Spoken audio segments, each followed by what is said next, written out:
Okay, let's dive into this. Welcome to today's Explainer, where we're going to unpack the absolute ultimate pop culture what-if scenario. For 10 incredible seasons, millions of fans tuned in to watch a story that revolved around one brilliantly simple idea. 6 people sharing life in New York City.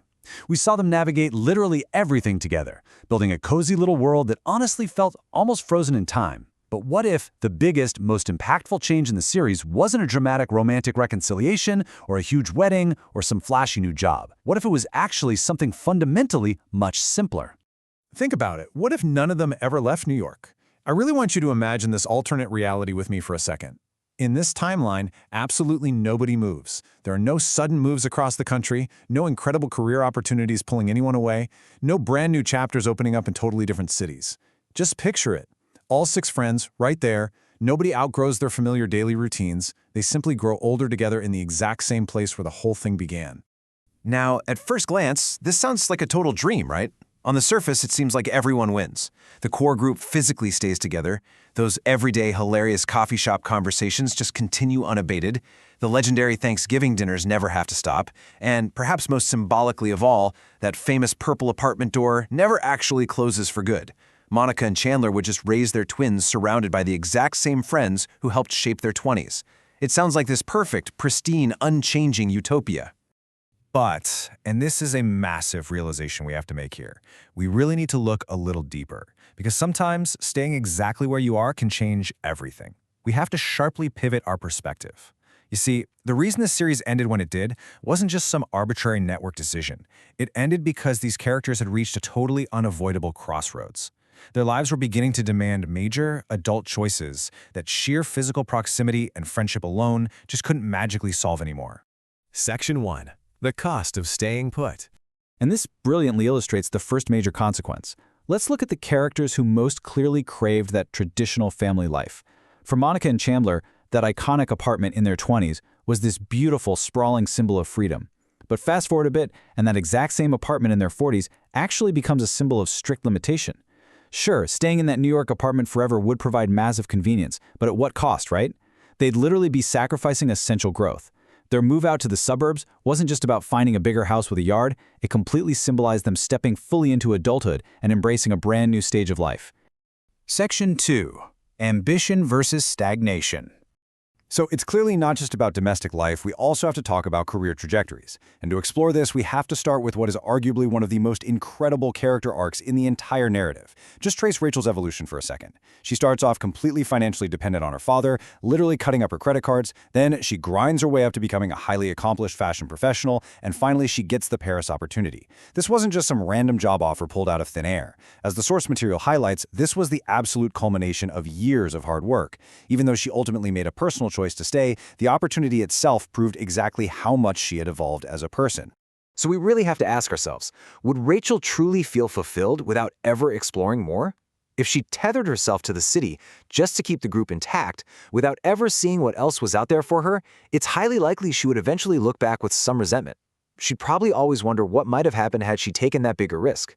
And honestly, that kind of lingering regret is an incredibly heavy burden for any friendship to bear over time. Let's move to and see how this builds for the guys.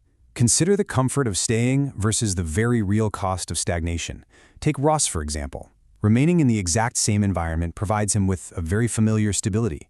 He has his museum, his university job, his comfortable routines. But the cost? It reinforces all those same stubborn patterns that constantly prevent him from personal evolution. Now consider Joey. Joey, staying, absolutely maintains his beloved close friendships, but New York can only offer so much for a rising actor. Without stepping onto the larger Hollywood stage, his career totally stagnates. Ironically, the guy who is most terrified of being left behind might actually end up sacrificing the most by refusing to leave. Section 3. The hard truth.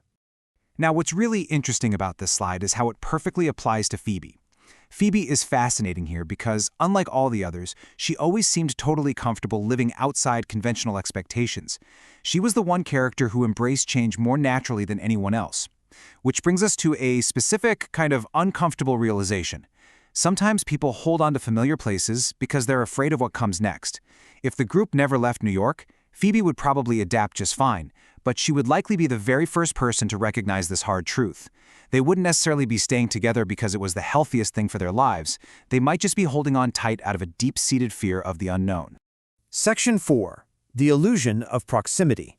And this brings us to what I think is the single biggest flaw in this entire fan fantasy, the assumption of lifelong, daily closeness. Why does reality suggest otherwise? Well, because adulthood takes over. It just does. Careers grow increasingly demanding. Children require constant, round-the-clock attention. Marriage fundamentally changes your daily priorities, and suddenly, just grabbing a coffee becomes incredibly hard to coordinate. Even if all 6 of them stayed in New York forever, they absolutely wouldn't be spending every single day lounging together the way they did in their 20s. The simple reality of aging and taking on real responsibility makes that practically impossible. Think about the fundamental difference here. A friendship based purely on occupying the exact same setting is actually pretty fragile. But a friendship surviving because the people actively chose connection despite their changing lives, now that is a much more realistic and frankly a much more powerful version of connection. Putting in the active, conscious effort to maintain a friendship across distances and navigating all of life's crazy new obstacles together is what actually gives that bond its true meaning. Section 5. The real magic of friendship. We really need to reflect on what actually made the dynamic of this incredible story so unbelievably special to begin with. And to do that, we have to dismantle a very common myth. The magic wasn't the giant apartments. It wasn't the orange couch at Central Perk. It wasn't even New York itself. Those were just physical settings. If they all stayed in New York forever, sure, they'd perfectly preserve the setting. But eventually, the city would remain exactly the same, and the characters living inside it simply wouldn't.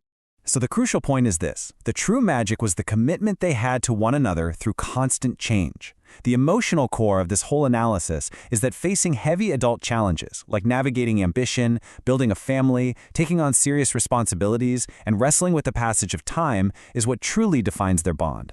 Enduring the messy reality of life moving forward is the true test of their connection. It really all comes down to this idea. Growing up is finding new ways to keep your friendships alive as life inevitably moves forward, rather than simply leaving your friends behind. This vital life lesson is exactly why the original ending of the story continues to resonate so deeply with viewers even today. Moving away didn't mean the friendship was over. It meant they were finally growing up, trusting that their bond could absolutely survive the changes that every single adult has to face.